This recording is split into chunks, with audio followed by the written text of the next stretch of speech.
Pronto, está gravando. Vocês estão enxergando a minha tela? Sim.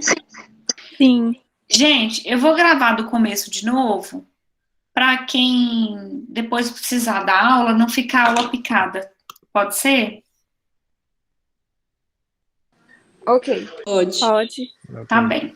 Então, eu vou falar um pouquinho mais rápido e qualquer dúvida vocês depois podem me perguntar, tá? Olha lá, pessoal. Então, eu tinha falado para vocês que estamos na semana 3, né? Eu disse para vocês que esse bloco, vamos dizer assim, de matérias, né? Que compreende essa parte é um pouquinho extensa, talvez um pouquinho mais difícil que as demais, tá? E a gente precisa, então, falar dos tecidos que compõem as carnes, da estrutura e da função do tecido muscular, da contração e relaxamento muscular e da influência de todos esses fatores, desses tecidos, na qualidade de carnes, tá? E aí, então, eu já tinha comentado com vocês, né, só para gravação eu tô falando tudo de novo, mas vamos lá. Quando a gente fala, né, de carne, é porque a carne vem da porção muscular, né? Então, depois que ocorre a transformação do músculo em carne, é que a gente tem esse tecido muscular, né, com as reações bioquímicas, estruturais devidas, torna-se carne, e aí a gente faz o consumo. Então se não acontecer a conversão do músculo em carne, a gente não pode comer essa carne? Isso não quer dizer nada, tá? Mas a gente vai ver que é necessário passar pela transformação do músculo em carne para que haja algumas características depois presentes na carne que a torna palatável, mais saborosa e, às vezes, até mesmo um pouco mais macia do que no início do processo, tá? Então, a gente tem o tecido muscular, tecido conjuntivo, epitelial e o tecido nervoso, tá? Então, esses 4 são os tecidos que constituem uma carne, tá bom? Como eu já havia falado, a carne, né, e a gente chama, ou filé de peixe, também é constituído por esses mesmos tecidos, tá bom? Mas modifica alguma coisa? O tecido é diferente? É diferente, né? Vamos lá, a gente pega o filé de peito de frango, tá? E um filé de tilápia, aparentemente tem diferença? Tem diferença, tá? Então, com certeza, os tecidos, eles são diferentes, mas têm origem, estrutura química muito parecidas, por isso que estão numa mesma, numa mesma constituição, por exemplo, sendo tecido muscular, conjuntivo epitelial ou ainda o tecido nervoso, tá? Alguma dúvida, gente? Vocês estão me escutando bem? Sim. Ok. Sim. Então, nós começamos aqui pelo tecido epitelial, né? E já falamos que o tecido epitelial é o que a gente chama, né? É a parte do animal que a gente chama de pele ou de couro, tá? Aonde está essa pele ou couro no animal? Veja bem, é o que reveste, é toda a parte que reveste as superfícies externas do animal. Mas olha aqui, ó, gente, externas e internas, tá? Eu sei que a maior parte da pele dos animais está na parte externa, e por isso que muitas vezes é removida no abate. Para quê? Para ir para o curtume, né, ser tratada com um processo químico, tá? E aí essa pele torna-se o couro, que é o que a gente conhece, tá? Então, e por que está escrito aqui, ó, gente? Então, na superfície externa tem pele? Tem pele. E por que está escrito que tem na parte interna também? Olha aqui, ó. Porque o restante, né, a gente falou que a maior parte está na parte externa do animal, né, que está na parte do corpo todo do animal, e é retirada no abate. Mas o restante está associado a vasos sanguíneos, a vasos linfáticos, mas também constituindo, né, e revestindo todos os órgãos internos do corpo do animal, né.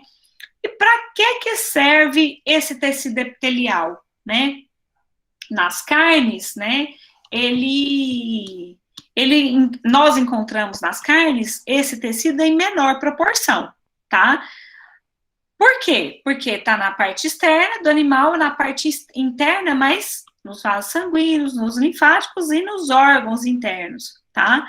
Para que serve esse tecido? Tanto na parte externa quanto interna do animal. Serve para proteger o animal, né? Pensa no ser humano, pensa na sua pele, tá? Onde ocorre secreção, né? Onde há excreção, quando a gente pensa que ele está lá revestindo o intestino do animal, né? Na camada mais externa, né? É onde há, por exemplo, a troca de nutrientes, né? Pela membrana né, dos órgãos, e aí, então, juntamente nessa membrana, a gente tem esse tecido epitelial, né? Constituído por tecido epitelial também. É onde há transporte de nutrientes, a absorção, com certeza, né? Se a gente está falando que há transporte, então há também absorção. E quando a gente pensa, né, em qualidade de carne, a pele também influencia nos aspectos sensoriais. Como que influencia nos aspectos sensoriais? Por exemplo, de qual espécie animal vocês conhecem, né, que a gente faz o consumo da pele? Porco. Do suíno, o que mais? Frango também. Uhum. Do peixe também? Também. Também. E aí, pessoal, então, a pele, ela pode ser comestível ou não. E do bovino, a gente come?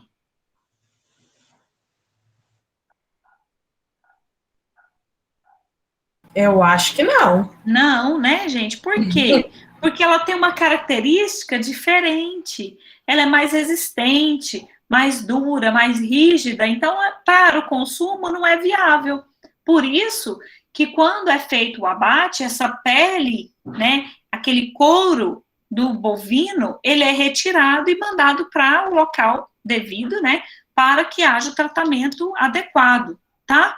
Então, envolvendo a percepção sensorial, a gente tem o aroma, o sabor, a crocância, aí a gente pode colocar a cor, né? Por quê, gente? Porque esses que são os aspectos que a gente observa e que muda o sabor da carne quando você consome ela com a pele, né? Exemplo, você está fritando em gordura, em óleo, né? Em imersão, em óleo, coxinha de frango, tá? Ou que a gente conhece como frango a passarinho. Geralmente é feito com a pele. Mas vamos supor que você está consumindo uma parte que não tem pele e depois uma que tem pele. O sabor é diferente?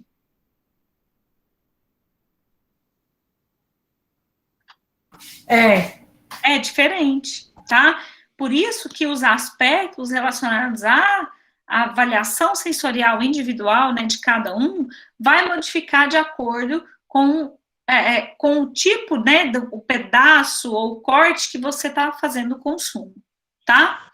Então, tem importância econômica a pele? Tem, nós já falamos aqui. Ela tanto pode ser comestível, né, quanto pode ir para o tratamento adequado para se tornar o couro que a gente conhece.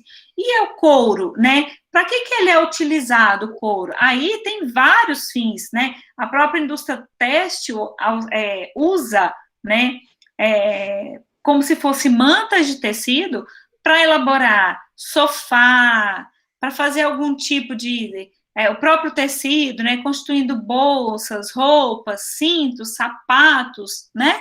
Então, a gente tem, sim, a importância econômica relacionada ao uso desse couro, né? Mas tem outros também. Então, eu coloquei aqui, ó, nos Estados Unidos, isso aqui é uma reportagem, tem uma empresa, né, que está vendendo pele de frango frita. Olha, vem no baldinho e aí você compra e come essa pele, como se fosse a pururuca que a gente conhece, que é a pele suína, né? Tá bom? Ela tá aqui também, né? Lógico que tá de outra forma do que aqui mostrando aquele tipo salgadinho, né? A pururuca frita, mas também, olha, e é uma sensação, virou sensação o consumo da pele frita de frango, tá? Em relação ao tecido epitelial dos peixes, aqui a gente tem uma curiosidade, né? Então, a pele de peixes pode, a gente falou que é comestível, né? Mas ela também serve para outros fins econômicos também, né? Então, vai depender muito, gente, do que o produtor faz com essa pele, né? Se esse produtor, né, ou esse local de abate não tiver disponível a alguém, né, ou uma fábrica que vai comprar essa pele, o próprio abatedor, o frigorífico, pode ter o local, né, não naquele local, mas eu digo do mesmo dono, para elaborar o couro, tá? Então, muitas vezes a pele pode ser considerada um subproduto, mas pode ser um problema, né? Se o produtor ou esse abatedor não tiver já bem definido o que vai ser feito com essa pele, né? Porque, olha lá, a pele desses animais, né, constitui 7,5% do peso total dos animais. Então, pensa, isso se a gente pensar em uma pelezinha de um peixezinho, é pouco. Mas se a gente pensar em toneladas que são produzidas, torna-se muito, né? Então, tem que fazer alguma coisa com isso, tá bom?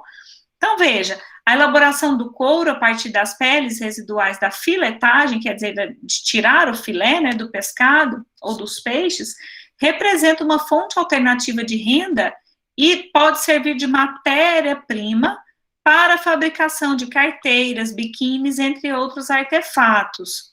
Muitas vezes, quando não é usado para esse fim, muitas vezes essas peles são moídas juntamente com vísceras e com restos de carcaças do próprio animal e fornecida como fonte alimentar para outras espécies animais, tá? Veja bem, pessoal, para que serve a pele no peixe, né? A pele no peixe, ela tem uma função de proteção, né, contra agentes externos, tem uma função de controlar a temperatura dos animais, principalmente que vivem em regiões, né, em águas frias, né, no próprio habitat, tá? Permite uma função normal e fisiológica dentro do esperado, né, protegendo o animal de enfermidades, de doenças da água, né, ou do próprio animal que é adquirida, né. A epiderme, a pele dos peixes, apresenta múltiplas propriedades, dependentes da produção de secreção pela camada superficial, que apresenta importante função de lubrificação e proteção, impedindo a invasão e proliferação de micro-organismos patogênicos. O que está dizendo aqui, professora? Aqui está dizendo que na pele do animal, né, juntamente com a pele do animal, é produzido, gente, esse é um líquido mais viscoso, né, que é chamado muco, tá? Quem já pescou, né, quando você pega no peixe, você vê que ele começa a soltar uma babinha, né, transparente, um líquido que fica bem viscoso, né? Para que serve isso? Para o peixe, serve também como uma proteção. O muco é constituído de polissacarídeos, né, de açúcares, de carboidrato, e de outros também, né, de outros constituintes químicos, tá? E serve para proteger o animal contra proliferação e invasão de micro-organismos patogênicos pela pele, tá? Já que ele está na água, né? E funciona também, gente, para proteger o animal quando ele está numa zona de perigo, né? Então, ele libera o muco para a pele ficar escorregadia e ele conseguir fugir, tá? Não conseguir, né, o animal, a outra espécie que for pegar, né, ele deslizar e conseguir fugir, tá? Então, essa lubrificação, a proteção, permite, então, que a pele fique sempre hidratada no sentido de funcionar como proteção, né, e com viscosidade e elasticidade, proporcionando uma adaptação para a peculiar vida dos peixes. Auxilia também no próprio processo natatório, né, de nadar, de se locomover desses animais, tá? Então, aqui a gente tem alguns exemplos, né, após, né, o curtimento da pele, né, tornando-se o couro de peixe, de tilápia, nesse caso aqui, tá? E depois ele pode ser utilizado para vários fins, né? Como que pode ser vendido esse couro da tilápia, por exemplo? Olha aqui, ó. Então, muitas peças, né, podem ser usadas para confecção de diferentes artefatos, né? Enfim, e de roupas, sapatos, como a gente já comentou, né? E pode ser comercializada por metro quadrado, daí já é vendido em mantas, né? E comercialmente pode vender por unidade, que varia de 80 a 1,80, né, de real, ou na forma de mantas, que vendida por metro quadrado, varia de 200 a 250 reais, tá? Essa pele é submetida a determinados processos, né?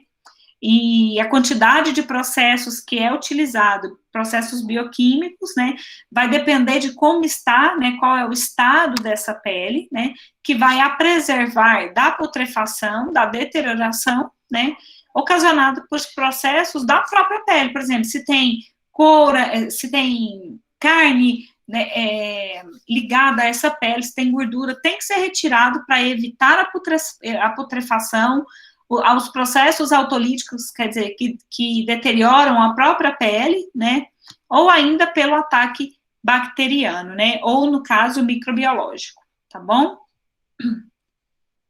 Então, a pele dos peixes, né, diferem das peles dos mamíferos por estarem cobertas por, dependendo do caso, né, nem todos os peixes possuem as escamas, como a gente conhece, né,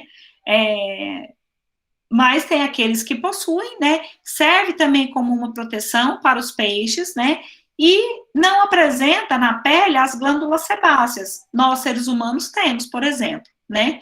Existem diferenças acentuadas entre as peles das várias espécies de peixes, as quais necessitam de técnicas diferenciadas de curtimento, seja em tempo ou em quantidade de produtos, acréscimo de um ou de mais produtos químicos, até que consiga-se ter um couro, né, até que é possível ter o couro bem curtido, né, no curtimento correto, para que tenha durabilidade, né, para que esse couro dure durante todo o uso dele, tá?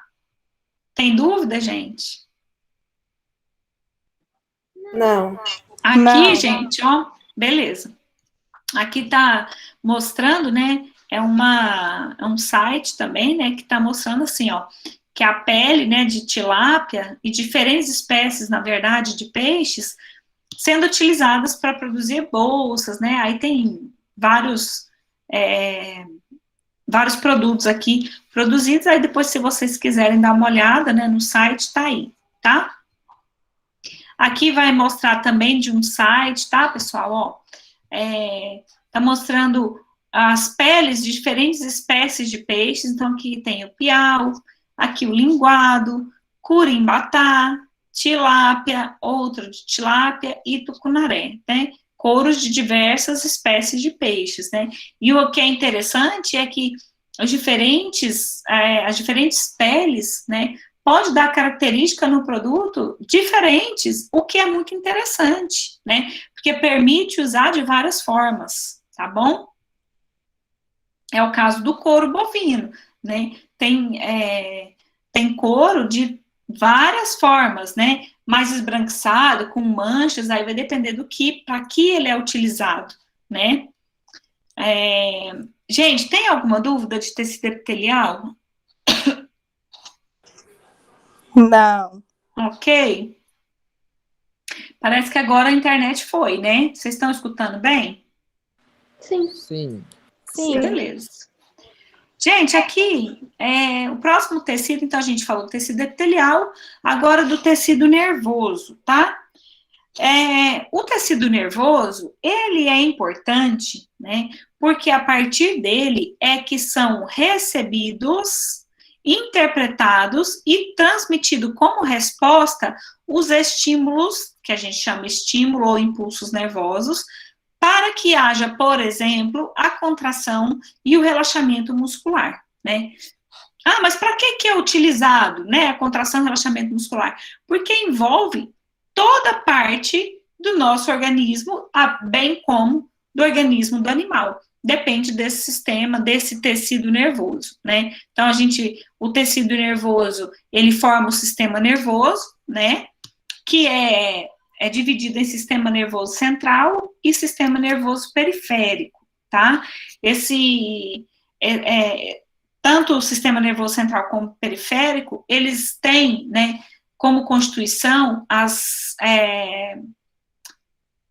eles têm como constituição essas células, né, que são formadas por dendritos, que tem um núcleo, e aqui o axônio. Ah, tem outras partes, professora? Tem outras partes. Mas vamos falar aqui, né, dos neurônios, né, como que ele funciona, o que ele faz? Ele faz o que eu disse, né, para que haja contração e relaxamento muscular, é preciso que lá no tecido conjuntivo seja recebido os impulsos nervosos, seja interpretado para que haja como uma resposta à contração muscular, tá? E é por meio, então, dessas informações que passam do detrito para o axônio, né, que é essa parte mais comprida aqui, ó, que também mostra, né, vai passando de um para o outro, né, e aí gerando a informação necessária para que haja a contração, né.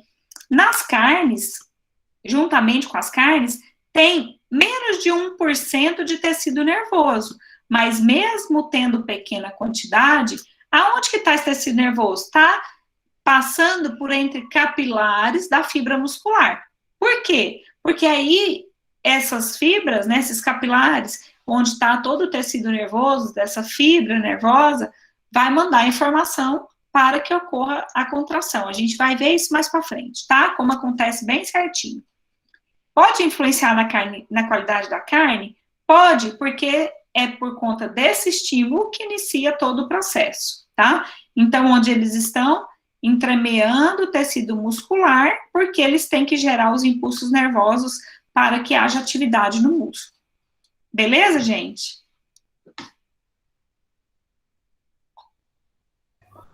Ok. Ok, né?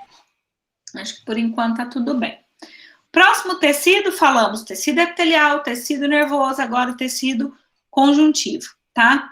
Antigamente, o tecido conjuntivo, e talvez alguém vai lembrar por esse nome, era denominado, né, o tecido conjuntivo, tecido conectivo, tá? Aí, por conta da sua função, acabou se tornando conjuntivo, né? Porque uma das funções, e a gente está falando de função para a carne, do tecido conjuntivo, é unir e manter as partes do organismo sempre ligadas, tá? Vamos pensar aqui no nosso corpo. A gente tem mais de uma porção muscular num membro, por exemplo? Sim. Quem liga essas partes, esses músculos nossos, no nosso organismo? O tecido conjuntivo, né? O tecido conjuntivo é uma camada, né, quando a gente enxerga na carne, não sei se vocês já viram uma desossa, por exemplo, quando a gente separa um corte do outro, que a gente vê uma redinha no meio, assim, bem esbranquiçada. Já viu isso, gente? Não. Sim, eu já vi. Já viu? Sim, Já. a hora que for no açougue, a hora que vocês forem comprar carne, dá uma olhada quando o açougueiro, né, começa a fazer a separação de alguma parte e tem uma parte branca. Aquela parte branca que a gente pensa que é só gordura, né? A gordura, aliás, é um tipo de tecido conjuntivo, né? Então, toda aquela parte branca que uma delas, né, tá ali presente é a gordura, também é tecido conjuntivo, tá bom?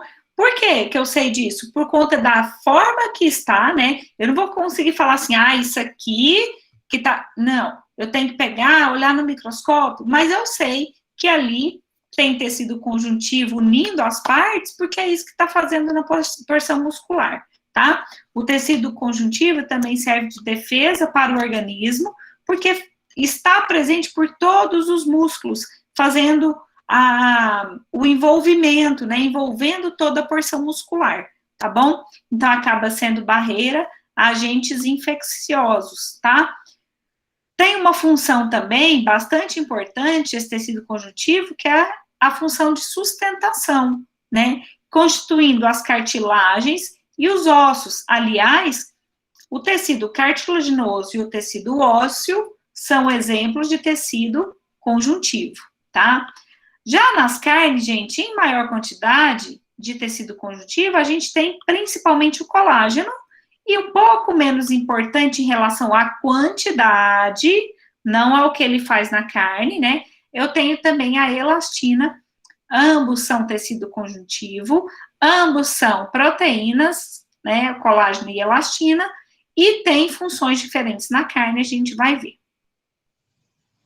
Tecido conjuntivo, então, gente, por característica do tecido, ele é constituído por células e também por fibras, tá?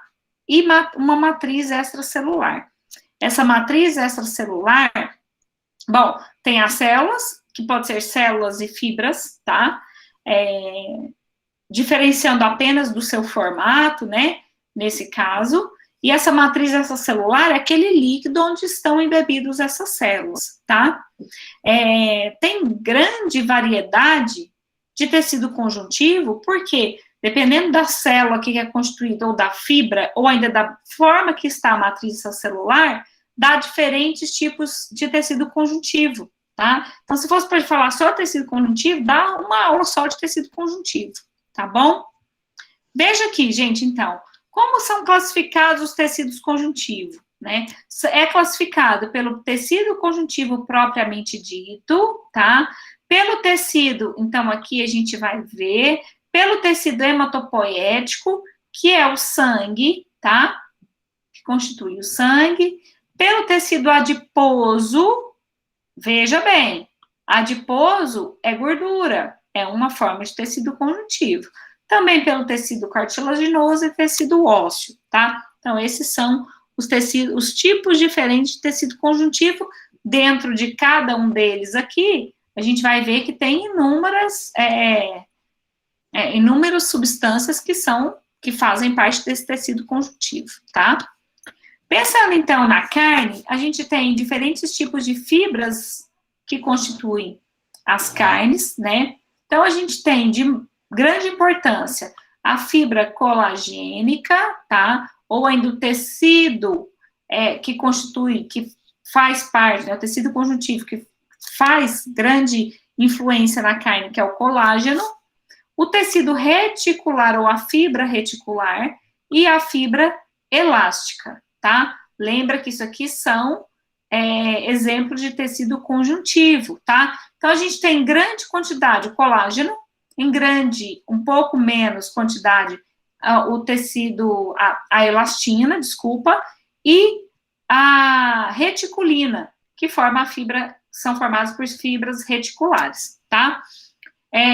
Nas carnes, a reticulina está presente em menor quantidade, porque ela está presente, né, é uma camada fina de tecido conjuntivo que reveste principalmente os órgãos internos do animal, tá? Agora, o colágeno e a elastina estão presentes em maiores quantidades, tá bom?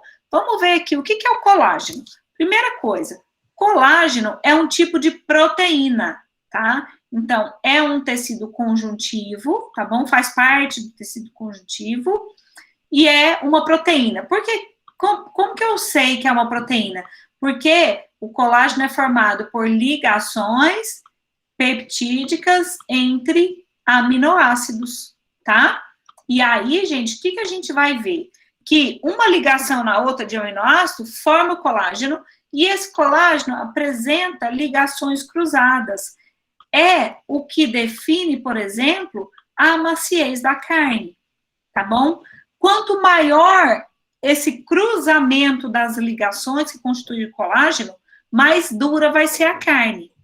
E isso a gente consegue perceber quando o animal vai ficando mais velho, tá? Então, as carnes de animais mais velhos tendem a ficar mais duras, porque um dos motivos é o aumento de ligações cruzadas que o colágeno faz, quer dizer, que os aminoácidos fazem entre si, formando uma rede mais rígida, tá? é o principal tipo de fibra muscular presente no tecido muscular, né, nas carnes, né, constitui de 20 a 25% do total de proteína do organismo do animal, né, essas fibras são praticamente inextensíveis, quer dizer, elas não são capazes de deformar e voltar para a forma que ela estava, tá? Por que eu estou falando isso? Só para a gente não esquecer, quando na pele, juntamente com a pele, tem grande quantidade de colágeno, pensa no ser humano, né? Quando rompe a pele, rompe o que a gente chama e conhece como estria, é o rompimento do colágeno, tá? Então, olha aqui, são fibras praticamente inextensíveis, então ela não consegue voltar para o formato original, ela rompe e não volta mais. Por isso que quando abre estria, dificilmente a gente consegue voltar, tá? Grande parte do colágeno está presente nos tendões e nos ligamentos. Por quê? Porque forma toda essa rede, a gente vai ver que esse colágeno que está em volta, né, principalmente ou entremeando as fibras musculares, ou ainda na camada externa do músculo, quando ele se junta, ele auxilia a formar o tendão. E esse tendão, né, esses ligamentos são importantes porque liga toda a porção muscular aos ossos, tá bom? Agora eu mostro um exemplo para vocês. Como eu disse, o colágeno é uma proteína, sendo uma proteína formada por aminoácidos. Então, em maior quantidade a gente tem os aminoácidos glicina, 1/3 do total de aminoácidos, também é prolina, e hidroxiprolina. Tanto está em maior quantidade que quando a gente faz análise de colágeno, para saber quanto de colágeno tem na carne, a gente faz uma análise de hidroxiprolina e depois, por cálculos, a gente extrapola para a quantidade de colágeno total que tem naquela carne ou naquela carcaça que está sendo feita a análise, tá? Tem dúvida, gente? Ô, Melissa, Não. Oi? mas eu tava lendo lá o artigo, né, que você postou. Aí tava dizendo que em animais mais novos, mesmo tendo menos quantidade de colágeno, a carne ainda é mais macia? Aí, A carne dos animais mais novos, ela é mais macia do que o mesmo animal mais velho, de mesma raça, de mesma criação, tá? Normal por quê? Por conta da forma, né, da contração, por conta do acúmulo de tecido conjuntivo, tá? O que a gente tem que pensar? Que o colágeno, quando você coloca, por exemplo, sabe o músculo que você chega lá no açougue e fala, eu quero músculo? sei, quando a gente cozinha ele, fica até meio molinho. Isso. Ele amolece a carne, logicamente, porque você pôs na pressão, em alta temperatura, né? Com água, com presença de água fervendo, né? E aí o colágeno vira gel. Não vira? Não fica um negocinho melequentinho? Colágeno é a gelatina. Exatamente, tá? Então, apesar, olha aqui, ainda bem que vocês perguntaram isso, estava esperando para ver, né? Se alguém ia ter essa curiosidade. O colágeno, apesar de ser inextensível, ele pode se tornar solúvel. Quando ele se torna solúvel, ele pode amaciar a carne. Então, se você come essa carne que você cozinhou na pressão, que tinha bastante colágeno, mas foi para a pressão e ele virou gelatina, então você acha que a carne está macia, ok? Agora, olha aqui, quem que perguntou? Bruna. Bruna. Tá. Aí, eu tenho um outro tecido, né, um outro tecido conjuntivo, que no caso aqui é elastina, que são fibras elásticas, tem natureza elástica, por isso o nome, tá? É uma proteína mais fina, porém, ela é resistente. Aonde que ela tá? Ela tá nos ligamentos, na parede das artérias, envolvendo vários órgãos, também no tendão. Presta atenção comigo. Sabe o tendão de Aquiles, lá no pé? Você consegue fazer assim, ó, com o pé, dobrar o pé? Aham. Então, lá no tendão tem bastante elastina. Por que você sabe disso? Porque eu tô tendo essa mobilidade com o meu pé. É porque lá nessa parte tem elastina, tá? Mas essa elastina, mesmo quando você coloca em alta temperatura e com pressão, ela não vai, e água, né, quente, né, no caso acima de 100 graus, ela não vai se tornar solúvel. Quer ver um exemplo?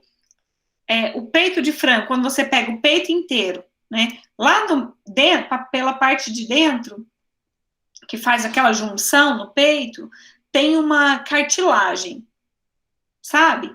Que faz um formato assim triangular. Sim. Esbranquiçada. Tem muita elastina naquela parte, tá?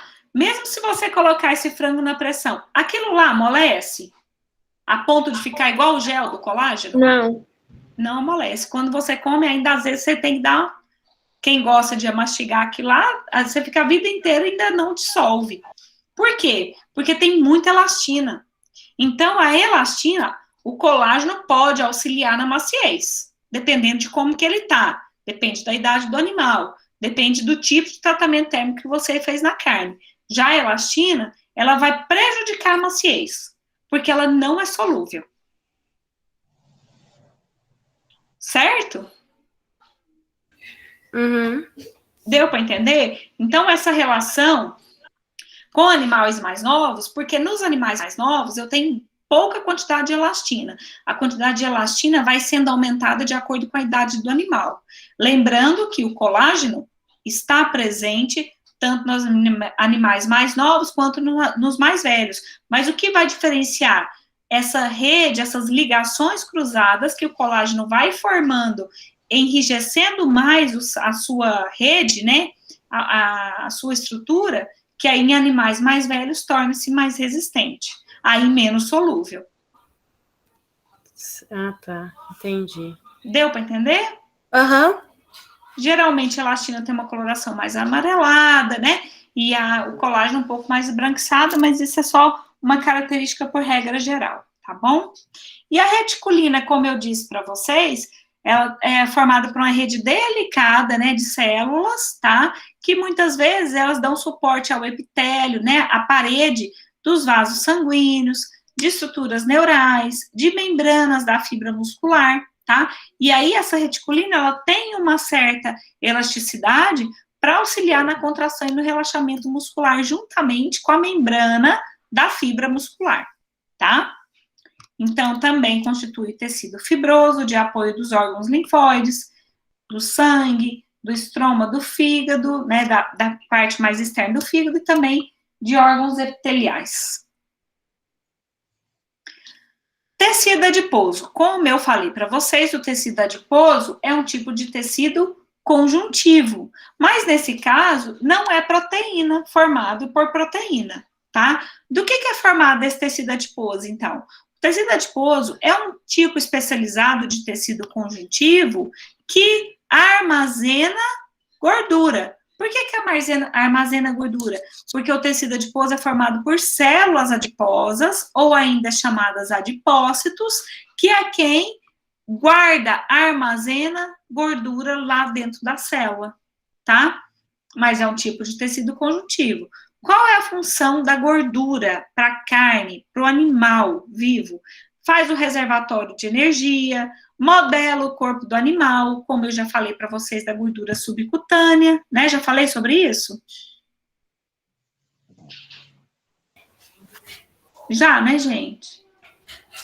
Que faz a modelação do corpo do animal, preenche os espaços entre os tecidos. Por isso que quando a gente come um pouquinho mais, o que acontece? O nosso organismo entende que você precisa guardar aquilo lá, porque precisa armazenar, né? Aonde que fica armazenado? Nos espaços que tem. E nesses espaços vai aumentando o tecido adiposo do animal, né? É a mesma coisa com o ser humano. Também serve de um recurso anti-choque, isolamento térmico, principalmente para animais de clima mais frio, né?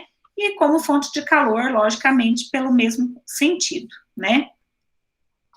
Aqui a gente tem uma imagem, né, do microscópio mostrando uma célula ou várias células adiposas, né? Cheio dela dentro dela está cheio de óleo, de gordura, tá? Lembrando que essa gordura é formada por glicerol mais ácido graxo. Onde a gente encontra nas carnes a gordura, o tecido adiposo? Veja bem aqui, eu pus duas imagens só para mostrar melhor. Essa aqui mostra todas as formas, essa aqui mais as outras duas, tá? Então, a gente encontra subcutânea. O que é gordura subcutânea? É também chamada, né? Essa gordura que modela o corpo do animal, né?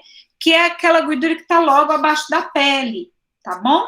Ainda a gente tem a gordura intermuscular. O que é gordura intermuscular? Ó, o nome já diz. É a gordura, veja bem aqui, ó, que está presente na região, né? Compreendendo todo o músculo e que liga uma porção muscular, olha aqui, ó, a outra porção muscular, tá? Aqui a gente tem mais uma. Então, ela é intermuscular, entre os músculos, tá? Agora, a gordura intramuscular, dentro do músculo. Olha aqui, ó, é a que a gente conhece como gordura de marmoreio, tá? Essa gordura de marmoreio também é denominada de intramuscular. Quem chamou? Quem chamou, gente? Pode falar. Acho que foi a Elaine, mas... Elaine, quer fazer alguma pergunta ou alguém? É porque o meu aqui tava mudo, professor, agora voltou ao normal. Ah, tá. Então tá. Não é dúvida não, né? Não. Tá bom. Então, gente, olha, como eu tinha falado para vocês, hoje, né, uma característica de qualidade para carnes, né, é a gordura de marmoreio. Em qual sentido é uma característica de qualidade? A gente tem que diferenciar a carne que a gente consome no dia a dia, né, dia a dia, com a carne que seria, que a gente, hoje em dia tem se chamado a carne do fim de semana, né? O que é a carne do fim de semana? É aquela carne que a gente quer fazer na churrasqueira, né, ou assada de alguma forma, né? Essa carne que a gente assa, geralmente é uma carne que para ficar na churrasqueira tem que ficar macia, né? E aí, essa gordura de marmoreio, como eu falei para vocês, a gordura, quando ela está presente entre a fibra muscular, né? Olha aqui, ela dá sabores diferentes, dá cor diferente para a carne, dá odor diferente e também ela auxilia, quando você mastiga, a gordura, ela é molinha, né? Então, quando você morde, você sente a carne também mais macia, né? Então, ela tem esse apoio ao tecido muscular, tá? Agora, no dia a dia, a gente consome uma carne mais light, né? Em relação à quantidade de gordura, né? Geralmente, assim, o músculo, né? Que não é gordura, mas sim colágeno, certo? Um bife com menos gordura, né? Ou pelo menos deveria ser, né, gente? Com um pouquinho menor quantidade. E outra, a gente usa uma carne, né? No dia a dia, carnes mais baratas em relação a essa carne que a gente usa para churrasco, não é assim, gente? Professora, você ainda está fazendo churrasco? Hã? Você ainda está fazendo churrasco? Tá Como difícil assim? fazer churrasco. Se eu ainda estou fazendo? Menina, não tá fácil não, né? Tá difícil, minha filha. Eu fui no açougue e eu saí de lá assustada com o preço que tá. Eu olhei assim, eu lembro que eu falei assim, não vou comprar patinho não, que eu quero fazer quibe, né? Eu falei, vou comprar peixinho, que geralmente é uma carne que tem pouca gordura, né? E não tem muito tecido conjuntivo no meio. Então, não dá, a hora que você come, não fica puxando aquela, sabe? Parece que tem umas coisas, né? Uns fios puxando, né? Então, eu fui comprar peixinho. Chegou lá, era assim... R$34 o patinho e R$32 o peixinho. Eu falei, louco, meu. E agora, o que fazer, né? Porque as duas estavam caras. Tá difícil. Gente, tá muito complicado, né? Picanha, então... Escuta o que eu falo. Não dá mais, não. Se antes dava, agora tá complicado, tá difícil, né? Cortes que antes era... R$19, R$10, eu já encontrei músculo. Hoje em dia você encontra músculo de R$27 ou mais, A costela era R$10. Hoje Exato. é 20. Ou a 100, gente, a 100, tá? Eu gosto de A100, acho gostoso. Mas é uma carne, seria uma carne do dia a dia e tá custando R$30 o quilo. Professora. Oi. Igual você estava explicando aí, eu estava olhando aqui, o cupim, né, em si. O cupim, quando mais gordo, ele é mais macio. E tem o granito também, que tem uma grande quantidade de gordura, e ela é uma carne mais dura. Aí, qual é? Em relação ao granito, vai depender muito da raça do animal, tá? Se for de animais taurinos, né, de raça europeia, o granito é um corte maravilhoso. Eu gosto bastante, né? É a região da paleta, né? Da região cranial do animal, ponta de né? peito. Isso. Depende de onde você pega, tá? Esse granito, ou A100, ou ainda conhecido também como ponta de peito, né? Capa, etc. Ele é o que eu tô falando, depende muito do animal, né? Quanto menos gordura você encontrar, provavelmente mais rígida realmente vai ser essa carne, tá? Vamos falar do cupim. O cupim, o que está entremeado lá no cupim, não necessariamente é gordura. Tem grande quantidade de colágeno. Então, aquilo que você enxerga não necessariamente é gordura, tá? Por isso que quando tem bastante, fica mais macio, porque você consegue uma boa solubilidade do colágeno e aí você vai achar que está mais macio, tá? Agora, dependendo do animal, também pode ter muita elastina. Aí, mesmo com grande quantidade, né, entremeado, você vai achar que está bastante duro, tá? Então não dá para saber? É difícil, né? Vai depender muito da hora que você fizer o consumo daquela carne. Deu para entender? Sim, obrigado. Melissa. Oi. Igual numa postagem que você... Acho que foi no mesmo texto que eu li lá. Tá dizendo que depois de, acho que 6 meses congelado, tem a oxidação lipídica, né? Aí, igual, a oxidação lipídica, ela pode ocorrer em qualquer etapa, não em 6 meses ou 1 ano de armazenamento, quer dizer, da forma congelada, tá? Por que eu tô falando isso? Vamos supor, você acabou de comprar carne, tá?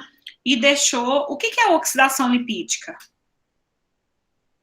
Eu vou sair daqui um pouquinho, gente, aí eu olho... Vocês estão com a câmera de vocês aberta? Não. Então abre para eu ver vocês. Ninguém abriu nada hoje aqui. Olá, gente. Eu parei um pouquinho a apresentação. Não caiu, não. Eu que parei, tá? Para eu ver a carinha de vocês. Quem perguntou agora? Aí, ó, que bom, gente. Que delícia ver vocês. Foi a Bruna, né? Aí, Bruna, então, tava te perguntando o seguinte. Ou para você ou para os colegas, né? O que é oxidação lipídica? A degradação da gordura? Da gordura, né? Do óleo, da gordura, né? Como que acontece isso? A oxidação, né? Essa degradação, essa deterioração da gordura, nesse caso, é por um processo químico, né? Que vai transformar essa gordura, que vai deixar nessa gordura produtos da oxidação, né? Que vai prejudicar o sabor e o odor, que a gente conhece como odor, sabor de ranço, certo? Então, entra hidrogênio, então tem que ter um fator oxidante ou vários fatores oxidantes degradando essa gordura, né? Juntamente com a degradação da gordura, com a oxidação lipídica, também há, por exemplo, a degradação do pigmento da carne, que a gente vai ver na aula de qualidade, tá? Então, vamos supor, estava dando um exemplo seguinte, você compra essa carne lá no açougue, né?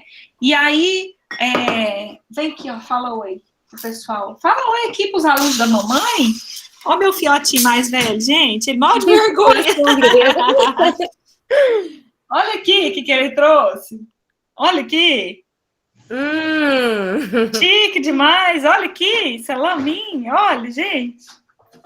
Ele tá morrendo de vergonha, foi embora. Vem cá, filha, a mãe não vai pôr mais, não? Olha lá, gente, então, você compra essa carne, né? E essa carne, ela tá numa temperatura baixa, provavelmente estava em uma câmara fria, né? Ou numa exposição para venda, mas sempre com uma temperatura abaixo de 10 graus seria o ideal, enfim. Existe muita, gente, no mercado, variação de temperatura, né? Então, alguém chega lá para comprar uma carne, né? Aí, ou mesmo, ou na exposição, ou o próprio açougueiro abre a câmara fria, fecha a câmara fria. Abre a gôndola, fecha a gôndola. Isso faz aumentar a temperatura, né? A diferença de temperatura, a luz, né? São fatores, né? O próprio tempero que às vezes a gente utiliza são fatores que pode oxidar. Oxidar quem? O próprio tecido muscular e ainda oxidar o lipídio, a gordura, tá? Então, lá que depois você quiser me mandar onde está escrito, assim, falando de 6 meses, você me manda que eu te mostro, mas eu vou te explicar o seguinte: quanto maior o período de armazenamento, logicamente as reações vão acontecendo. Ah, professora, mas está congelado, tinha que durar muito tempo. Mesmo, gente, os alimentos congelados, eles não são eternos, né? Por que, gente, que eles não são eternos? Porque mesmo quando a gente congela, as reações acontecem. Só que elas acontecem e vão aparecer os seus produtos, né, dessas reações que acontecem mais tardiamente, demora mais, né? Mas, quer dizer, se você tem uma carne refrigerada e uma carne congelada, qual dura mais? Qual é o prazo de validade? O prazo de validade da carne congelada é maior, mas não é que não vai acontecer, entendeu? Uhum. Então, assim, provavelmente lá onde você encontrou essa parte, está escrito assim, ó, que os produtos da oxidação você vai começar a observar nessa carne a partir do 6º mês. O que quer dizer isso? Que essa carne, ela vai ter uma boa durabilidade até 6 meses, ou 4 meses, ou 1 ano, vai depender de qual é a carne, como está a carne, né? Mas a partir desse período você vai ter indícios já dessa oxidação, por exemplo. Ah, tá, eu anotei, eu não sei se já está nesse assunto, mas eu anotei aqui no caderno para mim te perguntar. O que é cocção e o que é discozer? Tá, o discozer, daqui a pouco que eu vou te falar, tá? É na aula de contração, então espera só mais um pouquinho com essa curiosidade que eu já vou te falar. Ele tá dentro, ele constitui o sarcômero, mas eu já explico para você, tá? O que é o discozer. Qual que é a outra pergunta? O que é a cocção? A cocção, gente, cocção é cozimento, é o tratamento térmico. Tá? É a forma chique de falar que está fazendo cozimento, ou utilizando algum tratamento térmico. Cocção, temperatura de cocção, temperatura de cozimento, tá? Vai influenciar na qualidade também, a gente vai falar disso também mais para frente, tá? Mais um pouquinho mais a fundo sobre isso. Certo? Por enquanto, tudo bem? Então, vamos lá. Vou voltar a apresentar a tela para a gente continuar ali, tá? Já está enxergando, gente? Ainda não. Não? Então, peraí que eu vou voltar. Alguma coisa deu ruim, como diz o outro, né? Pera lá. Pronto, deu? Tá carregando. Deu.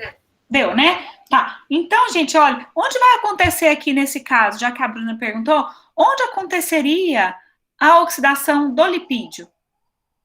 Nessa foto aqui.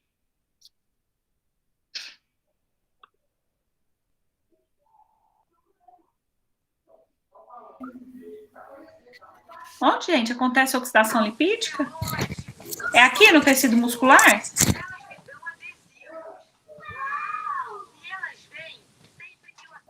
É na parte da gordura, não? É na parte da gordura. Aonde tem gordura na carne? Onde a gente pode encontrar? De 3 formas. Subcutânea, taquinho amarelo. Abaixo da pele. Intermuscular, entre os músculos diferentes e entre a fibra muscular. Intramuscular. É onde pode ter oxidação lipídica. pode ter muita oxidação lipídica que a ponto de influenciar, né? A oxidação lipídica pode influenciar o sabor? Claro. Olha aí nessa carne como pode influenciar, tá? Ao mesmo tempo que se for uma carne fresca, também influencia. Eu já dei, acho que eu dei o exemplo. É que assim, como eu dou essa aula também lá para engenharia de alimentos, lá no superior, eu penso que às vezes já falei, mas não falei, né, aqui para vocês. A aula lá é primeiro, né, é na terça. Então, chega na quarta, eu não sei se eu já falei na aula passada ou se eu falei ontem. Então, se eu não falo... Quando você compra carne que você vê visível que a gordura tá meio amarelada, é um sinal que... Não pode. Pode ser um sinal. Ah, mas como que eu vou saber, então, professora, que é um sinal de oxidação lipídica? Primeiro, pelo cheiro. Se você tem uma carne, né, no açougue, você vai conseguir pelo cheiro. Primeira coisa. Professora, meu nariz, tem gente que fala isso, meu nariz é muito ruim, não consigo entender nada disso. Pela cor da gordura, é difícil. Ah, mas eu vi que ela estava esverdeada, a carne estava esquisita, meio amarronzada. Aí, gente, a oxidação tanto lipídica quanto do pigmento, aí provavelmente, se você está enxergando uma cor marrom da carne, a gente vai falar disso na aula de qualidade. É porque provavelmente a gordura também está oxidada. Então, além do pigmento, a gordura também está oxidada, né? Aí não compra essa carne, não. Tá? Por quê, professora? Porque provavelmente é uma carne que está ali há mais tempo, em exposição, né? Começou a alterar o pigmento, que vai deteriorar, que pode aumentar ou não, mas pode, a tendência é muito forte de aumentar a multiplicação de micro-organismo, tá? Ah, professora, tem micro-organismo que ataca a gordura? Sim, tem micro-organismo que se aloja e usa a gordura para o seu desenvolvimento. Aí, gente, se a gente estiver falando de contaminação microbiana, essa carne, essa gordura fica um aspecto pegajoso, né? Fica um odor ruim, sabor ruim, na hora que você coloca na panela, né? Aí, enfim, tem várias características que a gente consegue observar.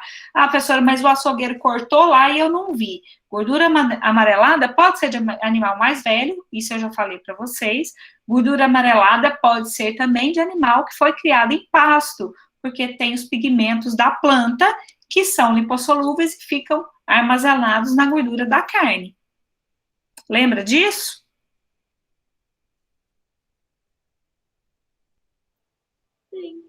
Sim? Então, vou passar para frente. Mais alguma dúvida? Por enquanto, não. Tá bom. Qualquer coisa, vão perguntando aí, tá, gente? Aqui eu coloquei o tecido conjuntivo de sustentação com uma curiosidade, né? Que no desenvolvimento embrionário, então, no embrião, o tecido principal é o cartilaginoso, né? Depois, quando vai se desenvolvendo, aí sim vão formando os ossos, né, que é o tecido ósseo. Ambos são tecido conjuntivo, tá? Quer dizer, dão suporte ao esqueleto dos animais, estão presentes na carcaça e dão peso específico para a carcaça. Para que servem os ossos depois? Esses ossos podem ser utilizados para farinha de ossos, pode ser retirado o mocotó, né, que vai para a indústria também, para fazer diferentes produtos, né? E a cartilagem, na verdade, ela pode estar presente ou não, mas geralmente para carnes ela é retirada, né? Porque ela fica mais endurecida. A maior parte do esqueleto se origina, então, na forma de cartilagem e depois se converte em osso.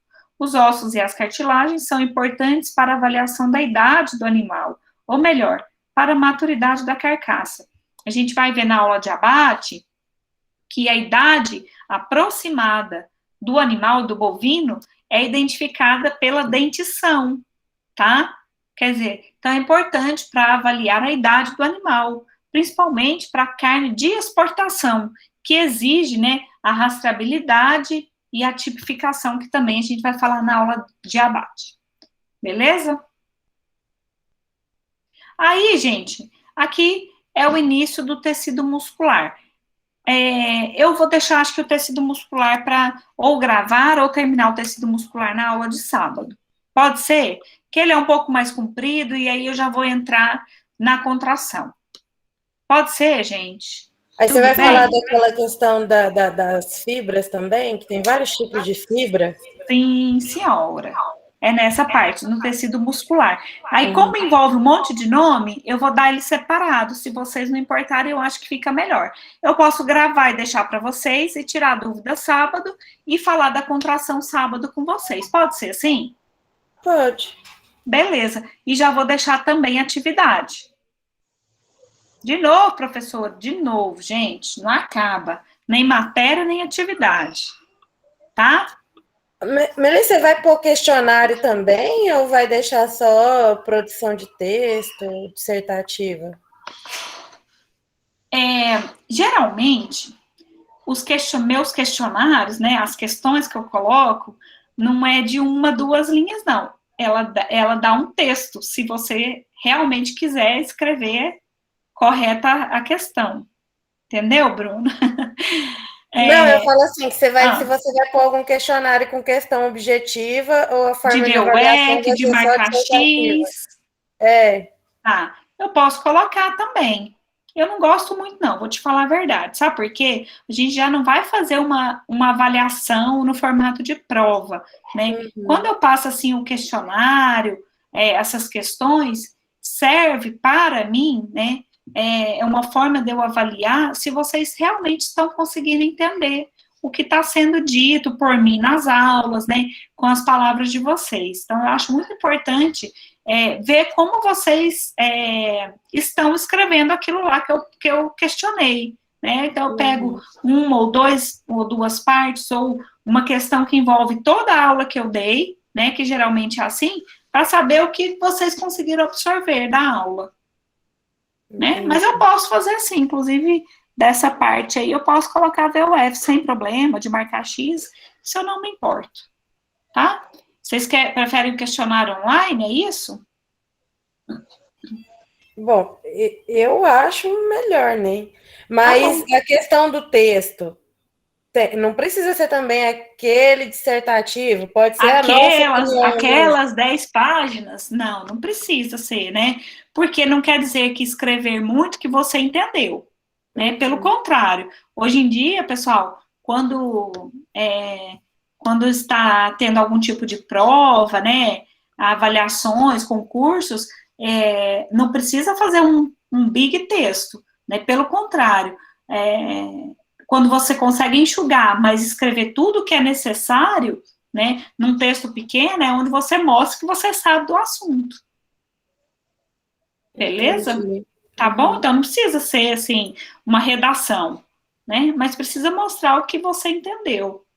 E para mostrar o que você entendeu, não precisa falar linha por linha do que eu dei numa aula de 1, 2 horas. Porque naquele mesmo do monocultivo e do policultivo, eu não escrevi muita coisa, só que eu tentei pegar mais um pouco, assim, fazer tipo um resumo do texto para ficar uma coisa bonitinha, sabe? Sim. As palavras, tudo certinho.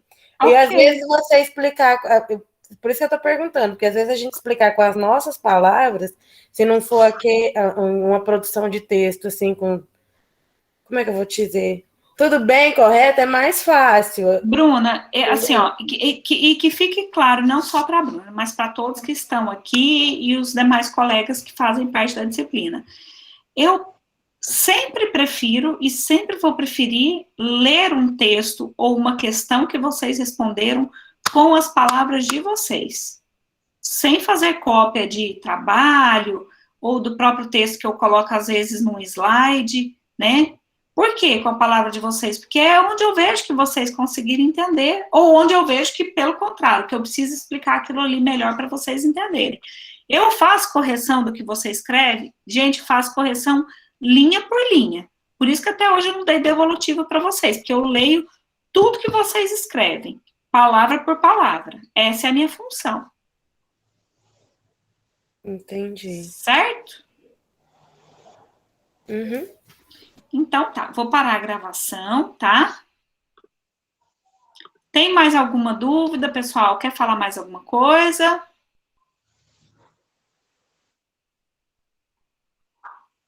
Então, nesse caso, vou interromper a gravação. Se tiver dúvida, pode me procurar, pode tirar suas dúvidas nas aulas, tá? E eu desejo boa noite para vocês. E olhem sempre no mudo, eu aviso também no WhatsApp.